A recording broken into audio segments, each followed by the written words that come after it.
Hare Krishna. We continue to read from Caitanya Caritamrita.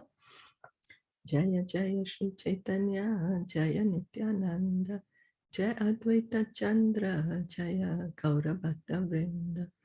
Jaya Jaya Shri Chaitanya, Jaya Nityananda, Jaya Advaita Chandra, Jaya Gaurabhata Vrinda.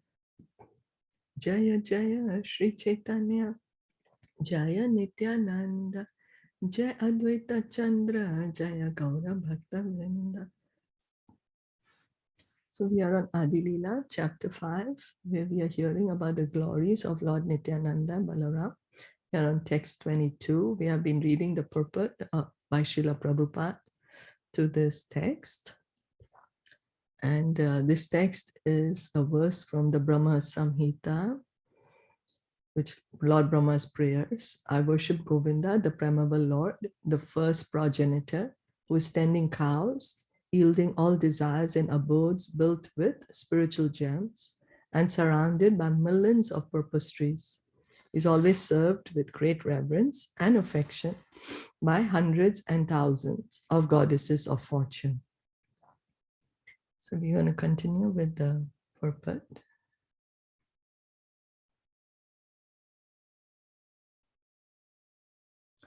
At the we said that. Okay. Of course, the man is endowed with free will. Siddhalok, we did that. At atmosphere, we did that too. Okay, yeah. The Bhagavad Gita confirms that one will attain his next material body according to his desires at the time he leaves his body. So how do we get our next material body? What desire do I have when I'm leaving the body? So the mind. So the desire of the mind carries the soul to a suitable atmosphere as the wind carries aromas from one place to another. Unfortunately, those who are not yogis but gross materialists, who throughout their lives indulge in sense gratification, are puzzled by the disarrangement of the bodily and mental condition at the time of death. So if we have not understood what is this process of death, if we don't understand what happens at the time of death, and that my mental condition at the time of death is going to bring me to another body, if we have not heard about it, we don't have this knowledge, then of course at the time of death, what's going to happen? We're going to be in total confusion. We don't know what's happening. It's a totally different experience for us. Sure, we have died before, but that was in another different body, not in this body. We have seen that, when we practice when we first do something, it's like, for some of us, it's a difficult situation, don't know how to go about it. But then we practice, and then we get okay with it. So, but then death, I have not experienced death in this body. So then, of course, I'm going to be confused, don't know what's happening if I have not heard anything about it. So then such gross sensualists, encumbered by the main ideas, desires, and associations of the lives they have led, desire something against their interest, and thus foolishly take on new bodies that perpetuate their material miseries. So at the time of death, if I don't know, my desire is going to bring me into another body, and because I'm so attached, I've just been doing whatever I've been doing, all my material activities, material duties, always thinking I'm the body, always thinking that all these possessions are mine, including the family members or whatever, everything is mine, including the community, country, everything, all this is mine. So then what my desire will be, of course, to continue to hold on to these things. Nobody wants to give up their possessions, not easy, no? So then what is going to happen? Then that means I have a desire to still continue to remain in this material world. So then Mother Nature will give me another body, which is suitable to continue to control and think, okay, these are my possessions. The circumstance might be different, but then the idea is the same. So systematic training of the mind and intelligence is therefore needed so that at the time of death, one may consciously desire a suitable body, either on this planet or another material planet, or even a transcendental planet. So here, systematic training of the mind and intelligence is needed. Like practice makes perfect, right? When we first want to start riding the bike, we fall down. Very few of us would be just riding at the first go, you know. That means we've practiced it before if we can do it. So, but okay, but when we practice. So practice of mind and intelligence. When we are training the mind and intelligence, why? Throughout this life, we have to do it so that when the point comes to leave this body, then we can make the decision, where do I want to go? What is my desire? Do I want to continue living in this material world? Maybe I want to go to a higher planet. Or maybe I want to continue to live on this planet. You know, I have certain attachments. I want to continue. Or do I want to go back to the Vaikuntha sky, to the Vaikuntha planet? So a civilization that does not consider the progressive advancement of the immortal soul merely fosters a bestial life of ignorance. So we have not given this knowledge anywhere. Hey, you know, even after you give up this body, even after you're going to die, you're not actually going to die. You know, you are the soul, and so you're going to still continue to exist. We don't have that knowledge. You have not been given, but that is our true position. And so we should, in our own self-interest, we should try to find out this knowledge. Oh, what's going to happen to me after I give up this body, you know? So,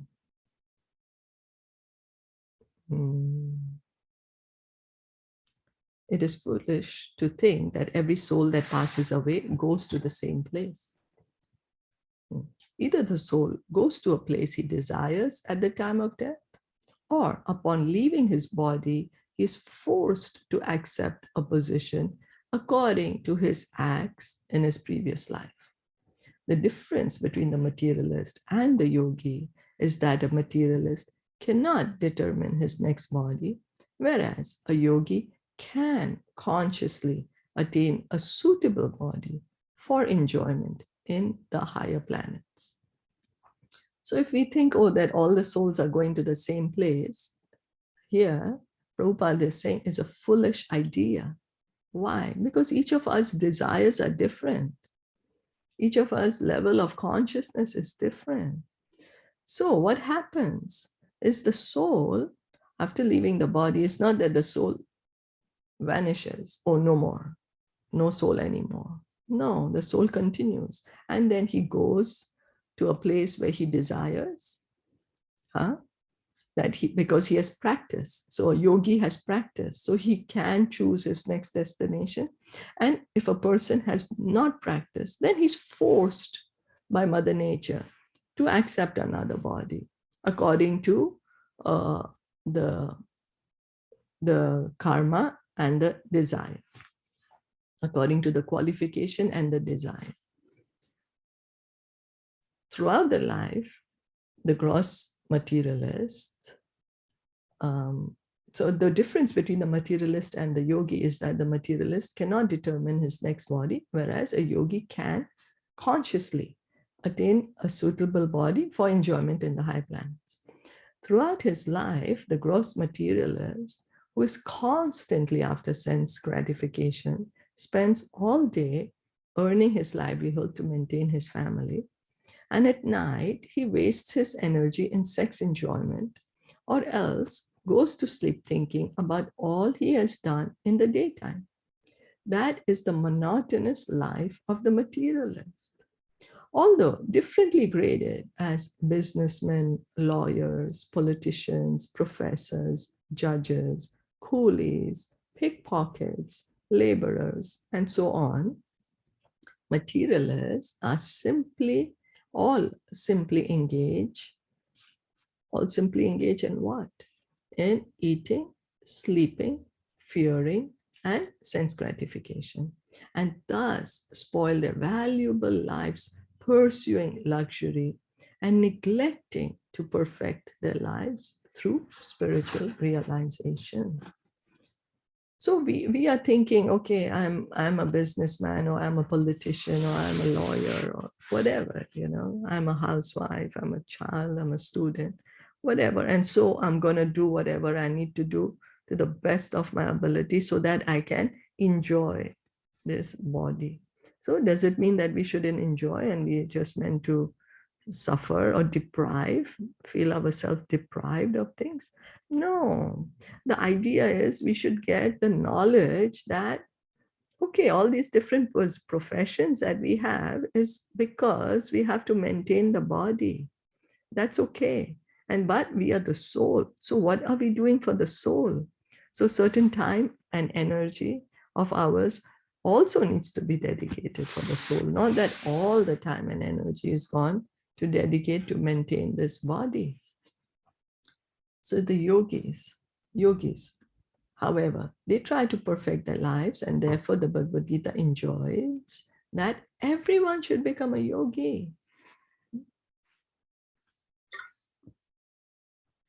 Bhagavad Gita is saying everyone should become a yogi. Why? So that we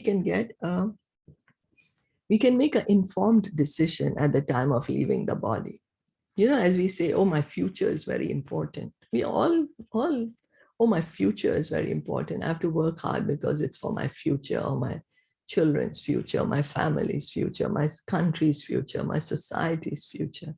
We always saying, oh, I have to work hard for my future. But then what about our real future, the future of the soul? Because it's not that we are going to not exist after this body. And so that's the reason Bhagavad Gita says, oh, you become a yogi, So then you're actually thinking about your future. So yoga is the system for linking the soul in the service of the Lord. Now, what is yoga? What does yoga actually mean? It is a system, it's a process to link what? The soul to what? In the service of the Lord. That is yoga. Only under the superior guidance can one practice such yoga in his life without changing his social position. So now, what shall I do? I want to understand about yoga. Then I need guidance. Anything we have to learn, we need guidance, right? So even for yoga, we have to get some guidance. As already described, a yogi can go anywhere he desires without mechanical help. For a yogi can place his mind and intelligence within the air circulating inside his body. And by practicing the art of breath control, he can mix that air with the air that blows all over the universe outside his body. With the help of this universal air, a yogi can travel to any planet and get a body suitable for its atmosphere. We can understand this process by comparing it to the electronic transmission of radio messages. So how does a yogi travel from one part of universe to another? Because he knows how to control the air which is inside his body.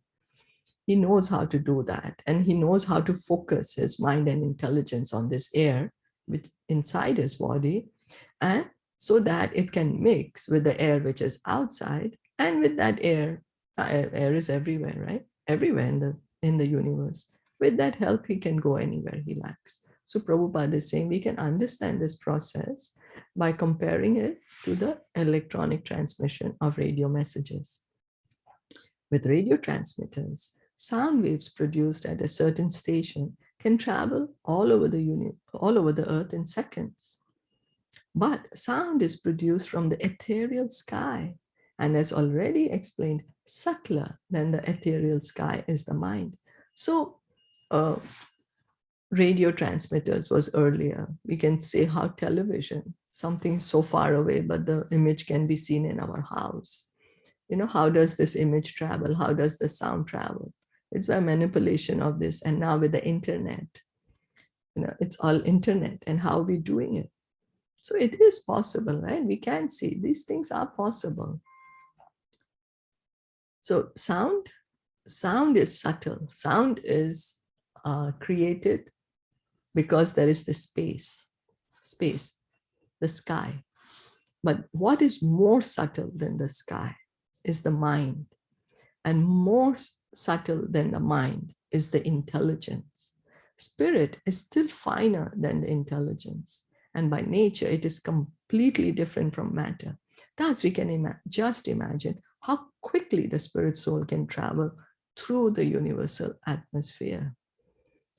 So sound is subtle. Yeah, like sound, of course, sound is produced by the sky. Sky is subtle. Sky is subtle, but even more subtle is the mind. Even more subtle than the mind is the intelligence, and the soul is even more subtle than the intelligence. It is completely different. It's not material at all. It's spiritual. So the power of the soul, the dynamics of the soul is unimaginable. So it can, of course, travel at all these great speeds. It can, because it's not bound. Spirit is not bound by this time and space, material time and space. So this purport still goes on, and I think we can stop here for today and continue with it tomorrow, if that's all right with you all. Yeah, okay. Okay. Were there any comments or questions?